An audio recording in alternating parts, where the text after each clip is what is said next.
और संसद में सोमवार को नागौर सांसद हनुमान बेनीवाल ने अपने भाषण में ऑपरेशन सिंदूर और कश्मीर के पहलगाम आतंकी हमले से जुड़े गंभीर सवाल उठाए। इस दौरान ऑपरेशन सिंदूर का जिक्र करते हुए बेनीवाल ने तीखा व्यंग कसा। उन्होंने कहा कि 22 अप्रैल को पहलगाम हमला हुआ और 8 मई की रात को ऑपरेशन सिंदूर शुरू हुआ।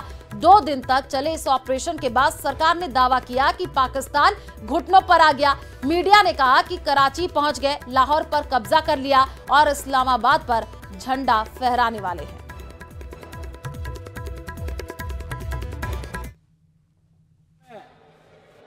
जिनकी नई नई शादी हुई, उनके पति की हत्या की, बच्चों की, महिलाओं की, और ये गणित करते पाकिस्तान द्वारा जिन आतंकवादियों को पनाह दी जाती है, जिस आतंकवाद का पोषण पाकिस्तान कर रहा है, और उसके आतंकवादियों द्वारा पहलगाम के अंदर ये दहशतगर्दी की गई।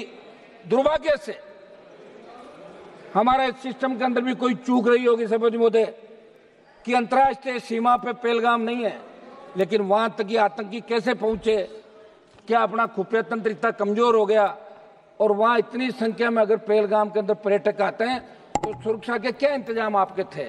आप 10, 15, 20 लोग लगा सकते हो। और हमला होने के बाद अभी आप सुन रहे थे कांग्रेस सांसद प्रियंका गांधी को, जो कि अपना पक्ष रख रही थी। और चलिए रुक करते हैं अगली खबर की ओर। झालावाड़ के पिपलोदी स्कूल हादसे के बाद जिला प्रशासन ने पिपलोदी को आदर्श गांव बनाने का संकल्प लिया है। जिला कलेक्टर अजय सिंह ने कई विभागों को इसकी जिम्मेदारी दी है। गांव में बिजली, पानी, सड़क, चिकित्सा सहित राशन की बेहतर व्यवस्था के निर्देश दिए गए हैं। साथ ही गांव को अतिक्रमण मुक्त बनाने के भी निर्देश दिए। इसके अलावा 15 अगस्त को स्कूल के बच्चे भी जिला स्तर पर सम्मानित किए जाएंगे।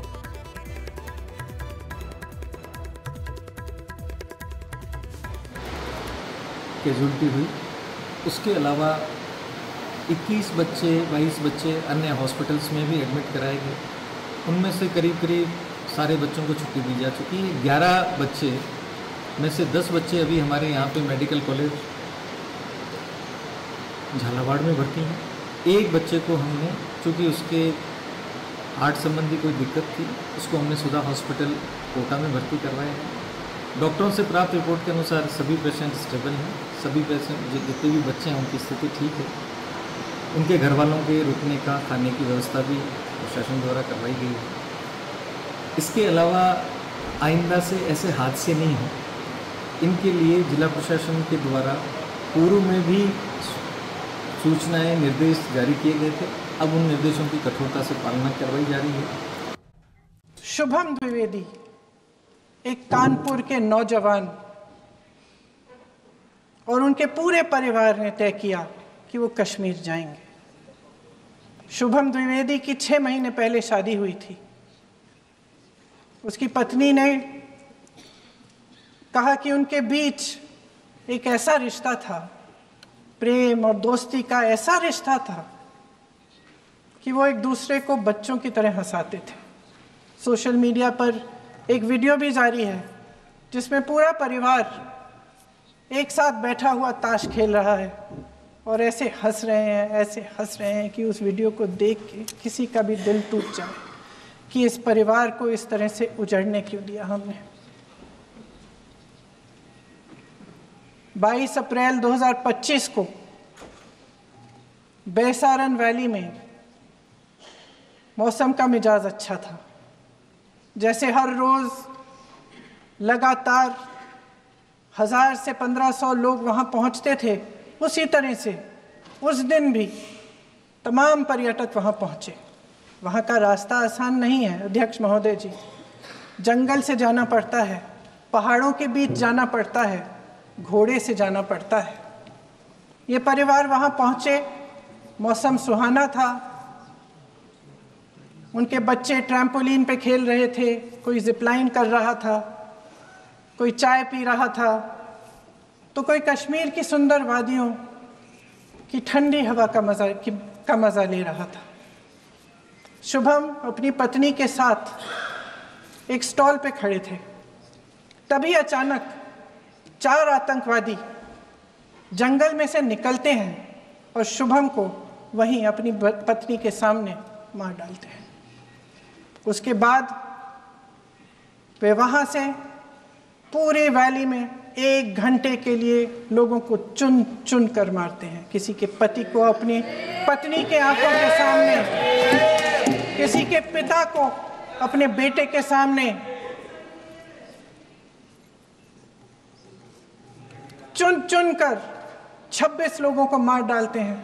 शुभम की पत्नी घबराकर वहां से भागने की कोशिश करती है, अपनी जान बचाने के लिए जंगल की तरफ दौड़ती है। वहां पता चलता है कि तमाम लोग जंगल की तरफ दौड़े हैं और अपनी जान बचाने की कोशिश कर रहे हैं। कोई अपने बेटे का हाथ पकड़ के पहाड़ों पर घसीटता हुआ जा रहा है, कोई कश्मीरी घोड़े वालों और गाइडों की मदद लेते हुए चले जा रहा है। कोई रास्ता नहीं है, कोई तरीका नहीं है, लेकिन किसी न किसी तरह से शुभम की पत्नी के शब्दों में किसी ऐसी शक्ति ने हमको बचा कर रखा कि हमें किसी न किसी तरह से हम अकेले नीचे पहुंचे। और मैं उनके लफ्ज पढ़ना चाहती हूं, क्योंकि उन्होंने कहा कि इस पूरे समय जब 1 घंटे के लिए चुन चुन कर भारतीय नागरिकों को मारा जा रहा था, इस पूरे समय उसे एक सुरक्षाकर्मी नहीं दिखा, एक सैनिक नहीं दिखा।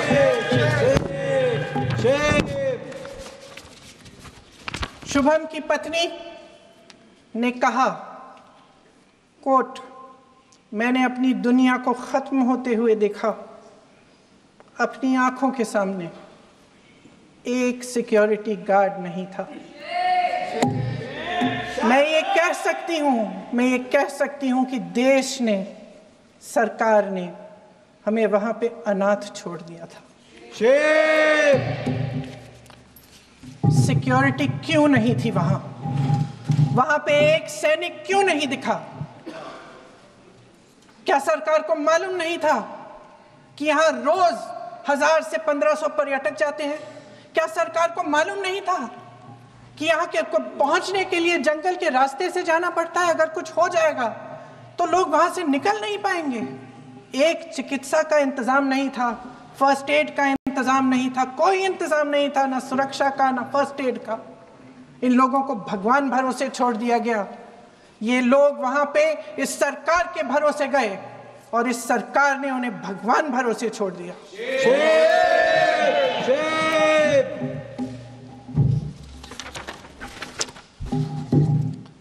मैं पूछना चाहती हूं, ये किसकी जिम्मेदारी थी?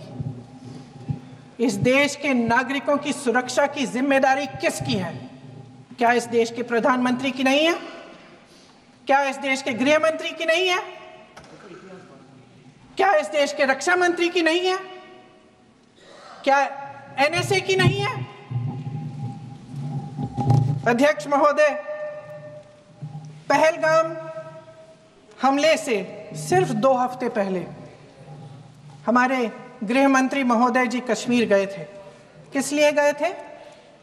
जो सुरक्षा की व्यवस्था है इसको देखने के लिए गए थे, इसको रिव्यू करने के लिए गए थे। और उन्होंने वहां कहा कि आतंकवाद पर विजय प्राप्त हुई है।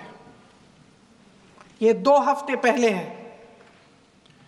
3 महीने बाद JNK के गवर्नर साहब एक आम इंटरव्यू में ऐसे ही चलते चलते कह देते हैं कि हाँ, बैसारन वैली में बहुत लापरवाही हुई और इसके लिए मैं जिम्मेदारी लेता हूँ। ऐसे ही चलते चलते, और वो बात होती है, ख़त्म भी वहाँ होती है और वहीं ख़त्म हो जाती है। उनसे जिम्मेदारी ली भी नहीं जाती, कोई सवाल नहीं उठाता, कोई जवाब नहीं देता। अध्यक्ष महोदय, उस हमले की जिम्मेदारी एक आतंकवादी गुट जिसका नाम TRF है थोड़े दिनों बाद लेती है। कौन है ये TRF? 2019 में ये गुट बना। 2020 में इसने कश्मीर में आतंकवाद का काम शुरू कर दिया और अप्रैल 2020 से लेकर 22 अप्रैल 2025 तक इन्होंने 25 आतंकवादी हमले किए। गृह मंत्री महोदय ने जब यूपीए सरकार के समय के आतंकवादी हमले गिने तो लगभग 25 गिनवाए थे। अभी